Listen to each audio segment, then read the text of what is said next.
पण आज मला चॉईस होती ह्या 4 ब्लाउजांपैकी कोणता ब्लाऊज पहिला मला आवडेल तो मी शिवू शकत होते. जसं मी सकाळी तुम्हाला सांगितलं होतं की आजचे ब्लाऊज हे कंप्लीट करायचे आहेत आणि बारीक सारी काम येणारच आहेत. न्यायला सुद्धा क्लायंट आज होते.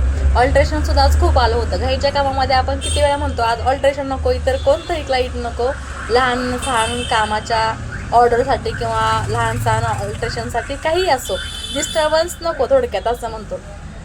पण ज्या दिवशी डिस्टर्बन्स नको असतं त्या दिवशी मुद्दा मोहून डिस्टर्ब आपल्याला केलं जातं. असंच झालं. खूप सारे ऑल्ट्रेशन आले होते, 5-6 टॉप आले होते, ते करून दिले. पर्याय नव्हता, सणासुदीला सगळ्यांनाच लागतं. ज्यांना शक्य आहे त्यांना मी नंतर म्हटलं, कारण हे ब्लाऊज कंप्लीट करणं होतं. 1:45 वाजले मला हे ब्लाऊज कटिंग करायला. त्यानंतर एका ब्लाऊजचं असतं माझ्याकडे भेटलं नाही, ते मी बाहेरून आणायला गेले. त्याच्यात सुद्धा माझा एक अर्धा तास गेला, कारण कलर मॅच करण्यासाठी. आणि फायनली हे ब्लाऊज आज शिवून झालेले आहेत. 4 ब्लाऊज आहेत. ह्याचा पण काही कमी कुठं नव्हता बरं का.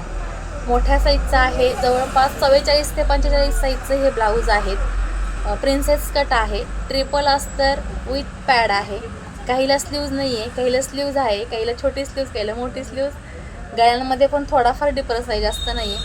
आणि मेन म्हणजे फुल स्लीव्ज असल्यामुळे ब्लाऊज कटिंगलाच बसत नव्हते. त्याच्यात पुन्हा वेळ गेला आपल्याला ॲडजस्ट करता करता. शेवटी काय पर्याय नाही, हातात काम आलं की ते कंप्लीट करणं असतं. सो पण आज मला चॉईस होती ह्या 4 ब्लाऊजांपैकी कोणता ब्लाऊज पहिला मला आवडेल तो मी शिवू शकत होती, ही चॉईस होती. सो हे कटिंग केले ब्लाऊज 2 मला सुनेताने जोडून दिले आणि तोपर्यंत मी बाकीचे 2 शिवून काढले. तिनं जोडल्यानंतर पुन्हा ते शिवून काढले आणि शिवलेले ब्लाऊज तिने हात शिवायला घेतले. बिचारी ती पण आता उशिरा गेली. आज 9:15 9:30 तीही होती. आणि आता किती वाजले माहिती आहे?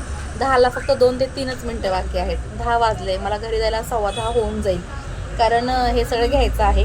आणि आज हे क्लायंट न्यायला नव्हतं म्हणून ही सगळी धावपळ केली. तयार झाल्यानंतर क्लायंटला कॉल केला 9:15 वाजता. म्हटलं त्या येईपर्यंत हुकलूक आपले होऊन जातील. त्यामुळे चक्क मी विसरलो. म्हटलं अरे देवा, असे क्लायंट आपल्याला पाहिजेत नाही का, नवस करून भेटल्यासारखे क्लायंट मिळालेत आपल्याला.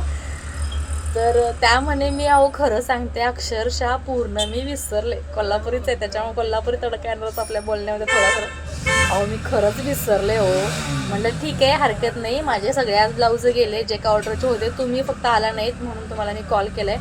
येणार नसाल तर हे उद्या, तर मी नाही आहे उद्या, बंद गणपती बाप्पा येतात त्याच्यामुळे मी उद्या सुट्टी घेणार आहे आणि मग तुम्हाला परवा हे ब्लाऊज मिळतील. म्हटलं ठीक आहे चालेल. मग त्यावेळेला 3रं ब्लाऊज झालं होतं, 4थं ब्लाऊज चालू होतं हात शिलाईचं. सुनीताला म्हटलं तू जा बाई, मी ते ॲडजस्ट करून घेते आणि ते शिवते. फायनल झालेलं आहे, प्रेस वगैरे झालेले आहे. हँगरला लावायचं आता काम ह्याचं बाकी आहे. सो हे हँगरला लावले की याचा फायनल लुक तिकडे हँगरला लटकवून राहील. एकदा तुमच्या नजरेखालून हे ब्लाऊज जाऊ देत म्हणून म्हटलं दाखवते बघा. प्रिन्सेस कट 44 साईजचे ब्लाऊज आहेत. 15ची हाईट आहे. पुढचा 7चा गळा आहे डीपमध्ये. एल्बो स्लीव 10:30 आहेत आणि बॅकसुद्धा डीप आहे 11पर्यंत, 10:30 आहे 11ने. तर प्रॉपर ब्लाऊजचं फिटिंग झालेलं आहे. आणि ह्याची साडी खूप छान आहे, त्यामुळे तुम्हाला दाखवते. हैदराबादवरून शॉपिंग केलेलं आहे. ॲक्च्युली सगळ्याच साड्या त्यांच्या छान आहेत, पण मला आवडलेली कॉटनची ही साडी, कारण हल्ली मला कॉटनच्या साड्या आवडतात. मलमल कॉटनमध्ये सॉफ्ट असतात म्हणून. सो या साडीवरचं हे ब्लाऊज आहे. मलाही ते फार आवडलं. तर हे ब्लाऊज आपलं तयार झालेलं आहे. आणि मेन म्हणजे ह्याला शिवायला खूप इझी गेलं मला. अस्तर ह्याला क्रीम कलरचंच लावलेलं आहे. आणि बऱ्याच वेळेला बऱ्याच ताई म्हणतात ट्रिपल अस्तर तुम्ही का म्हणता, तर ते सवय लागलेली आहे. मेन फॅब्रिक त्याच्या आतमध्ये अस्तर आणि पुन्हा त्याच्या पॅडच्या बाहेरून अस्तर, असे ट्रिपल अस्तर, ट्रिपल लेअर असतात म्हणून ट्रिपल अस्तर झालेलं आहे ते. सो ट्रान्सपरंट दिसतात ना, सिंगल अस्तरच्या आतमध्ये लावलं की, फॅब्रिकच्या आत पॅड आणि त्याच्या खाली अस्तर लावलं की ट्रान्सपरंट दिसतात. ह्याचा लुक बघा, अगदी जवळून जरी बघितला तरीसुद्धा ट्रान्सपरंट दिसत नाही. फिनिशिंग खूप छान दिसतं आणि ह्याचं फिटिंगसुद्धा खूप छान आहे. त्याचा पफ तुम्ही बघू शकता.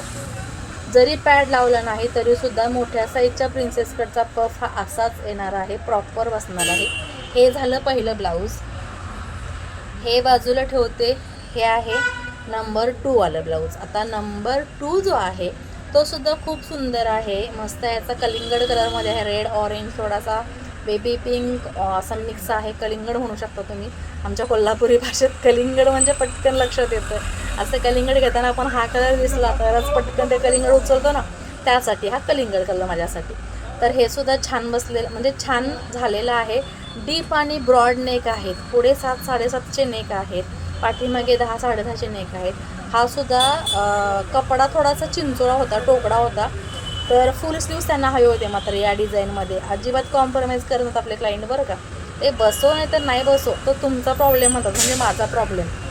तो मला हवा आहे डिझाईन म्हणजे हवा आहे. मग ॲडजस्ट करून थोडासा हा बसवलेला आहे. आणि त्याच्यामध्ये ॲडजस्ट करताना ह्याचे चेक्स बघा कसे आहेत, ते सुद्धा सेट झाले पाहिजेत, हे सुद्धा लक्षात घ्यावं लागतं. स्लीव्ज आणि बॅकचे चेक्स, स्लीव्ज आणि फ्रंटचे चेक्ससुद्धा इथे मॅच झाले पाहिजेत. सो हा प्रिन्सेस कटचा ब्लाऊज आहे. डीप नेक आहे पाठीमागे राऊंडमध्ये आणि एल्बो स्लीव्ज आहे. हा झाला नंबर 2.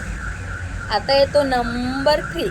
आता नंबर 3चा जो ब्लाऊज आहे तो इतका सुंदर आहे, मला प्रचंड आवडला शिवायलाही आणि बघायलाही. ह्याचं रिझन सांगते. जसं मी तुम्हाला सुरुवातीचा ब्लाऊज सांगितला मलमल कॉटनचा, तसाच हा सॉफ्ट कॉटन आहे. इतकं सॉफ्ट कॉटन आहे ना की छान कम्फर्टेबल आहे. आणि यांना ह्या क्लायंटना ह्या साडीचा लूक अगोदरच फिक्स करून आल्या होत्या की फायनली मला ह्याचा पुढे असा गळा हवा आहे आणि पाठीमागे या पद्धतीने छोटासा पण रुंद हवा आहे, जसा की आपण डिझायनर पिक्चर्समध्ये बघतो किंवा डिझायनर आपले मॉडेल्स असतात त्यांचे बघतो. आणि प्रॉपर स्लीवलेस हवा आहे, पण हे शोल्डर मोठे हवे आहेत. अजिबात इकडे आर्म होल ओपन दिसला नाही पाहिजे. सो त्यासाठी त्यांचा हा स्लीवलेस ब्लाऊज आहे. प्रिन्सेस कट आहे. डीप नेक फ्रंट साईडला आहे आणि छोटा नेक म्हणजे बोट नेक म्हणू शकता बॅक साईडला आहे. पाठीमागचा गळा याच्यामध्ये 2.5 ते 3 इंच आहे. 2.5 इंच घेतलेला आहे, 3 इंच कटिंग झाला होता.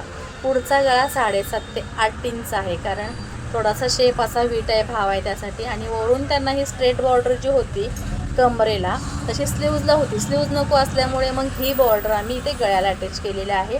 अधूनमधून त्याला इथे प्लेट्स दिलेले आहेत, ज्यामुळे त्याचा सरळ जी स्ट्रीप आहे ती व्यवस्थित फिरते, सेट होते. त्याचासुद्धा पफ किती सुंदर आला आहे बघा. आणि हा ब्लाऊज शिवताना थोडासा त्रास मला झालेला आहे, कारण हा इतका मलमल कॉटन आहे. तर ह्या मल कॉटनमध्ये कपडा थोडासा मशीनलाही चिटकतो आणि हस्तलाही चिटकतो, त्याच्यामुळे व्यवस्थित त्याला सेट करावा लागतो. सो हा सुद्धा ब्लाऊज जो इतका सुंदर दिसतोय तो सुद्धा रेडी झालेला आहे. नंबर 3चा हा आहे. त्यानंतर येतो नंबर 4. आता 4 नंबरच्या ब्लाऊजला हा 2x2चा ब्लाऊज पीस आहे आणि याची साडीच खूप सुंदर आहे. पुन्हा एकदा दाखवतो. ही आहे या ब्लाऊजची, या साडीचा ब्लाऊज किंवा या ब्लाऊजची साडी, दोन्ही एकही होतं. साडी म्हणा अगोदर किंवा ब्लाऊज म्हणा अगोदर, नंतर ब्लाऊज म्हटलं तरी पहिली साडी येते आणि पहिलं ब्लाऊज म्हटलं तर नंतर साडी येतेच. त्यामुळे या साडीवरचा हा ब्लाऊज आहे. यांना यातला पीस काढायचा नव्हता आणि ह्याला कॉन्ट्रास्ट द्यायचा होता, म्हणून आम्ही हा स्काय ब्ल्यू कलर आहे तो कॉन्ट्रास्ट दिलेला आहे या साडीचा. सुंदर दिसतोय. येल्लोचा थोडासा विचार होता, हा जो येल्लो लेमन येल्लो आहे त्याचा कॉन्ट्रास्ट द्यायचा विचार होता, पण बॉर्डर लेमन येल्लो वरच्या बाजूला येते, इकडे या साईडला येते खालच्या बाजूला, त्यामुळे मग त्याचा कॉन्ट्रास्ट म्हटलं येल्लो नको, कारण ह्याला 2 कलर आहेत, एक ब्ल्यू आहे बॉर्डरला आणि एक येल्लो आहे. येल्लो बॉर्डर आहे ती खालच्या बाजूला होती, त्याच्यामुळे इथे येल्लो बॉर्डर आली की पुन्हा येल्लो कलर इथे, तो थोडासा कॉन्ट्रास्ट व्यवस्थित दिसला नसता, उठून दिसला नसता, खुलून दिसला नसता. त्यासाठी आम्ही हा ब्ल्यू कॉन्ट्रास्ट दिलेला आहे.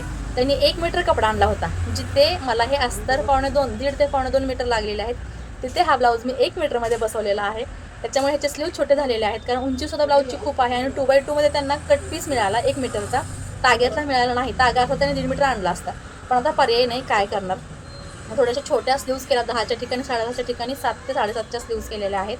आणि हा शोल्डर म्हणजे ओपन नेकचा ब्लाऊज शिवलेला आहे. ह्याला सुद्धा अस्तर लावलेला आहे, जसं बाकीच्यांना लावलेलं आहे ट्रिपल लेअर, तशी याला सुद्धा ट्रिपल लेअर अस्तर लावलेले आहे. आणि पाठीमागे टाकलेले आहे पायपिंग टाकायचं कारण खूप वेळ झाला होता, म्हटलं क्लायंट येतील तर ह्याचा कपडा शिल्लक राहिला होता, त्याच्या छोट्या छोट्या पट्ट्या निघाल्या पायपिंग पुरत्या, त्याची पायपिंग टाकलेली आहे. आणि डीप नेक ह्याचाही खूप सुंदर वाटतोय ब्लाऊज. हा सुद्धा 2x2चा जरी असला तरी सुद्धा शिलाई झाल्यानंतर, शिवल्यानंतर, प्रॉपर फिटिंग दिल्यानंतर, फिनिशिंग दिल्यानंतर तो इतका सुंदर ब्लाऊज दिसतोय बघा. तर छान दिसतोय फायनली. आणि आजची कामं जी आहेत ती वेळेत पूर्ण झालेली आहेत. तर वेळ म्हणता येत नाही, सीझन म्हटलं की तासभर इकडे तिकडे व्हायचं, दिवसभर ह्याच्या मागे लागलेले आहे. आज लाईट फक्त एकदाच गेलेली 5 ते 10 मिनिटं, तर त्याच्यामुळे सुद्धा कामं उरकली लाईट न गेल्यामुळे. आज पाऊससुद्धा उघडला आहे, त्याच्यामुळे ज्यांच्या ऑर्डर इनकम्प्लीट होत्या किंवा ज्यांच्या ऑर्डर न्यायच्या राहिल्या होत्या पावसामुळे त्या घेऊन गेलेल्या आहेत. लास्टची ऑर्डर राहिलेली आहे आणि ही ऑर्डर आता परवा जाणार आहे. सो तुम्हाला आजचे हे ब्लाऊज कसे वाटले किंवा आजचा हा आपला हरतालिकाचा ब्लॉग कसा वाटला हे कमेंट करून सांगायला विसरू नका. आणि अशाच छान छान व्हिडिओज पाहण्यासाठी आपल्या चॅनलला लाईक शेअर आणि सबस्क्राईब करा. तसंच इन्स्टा पेजलाही फॉलो करायला विसरू नका. खूप सारे ब्लाऊज आपण शिवलेले आहेत.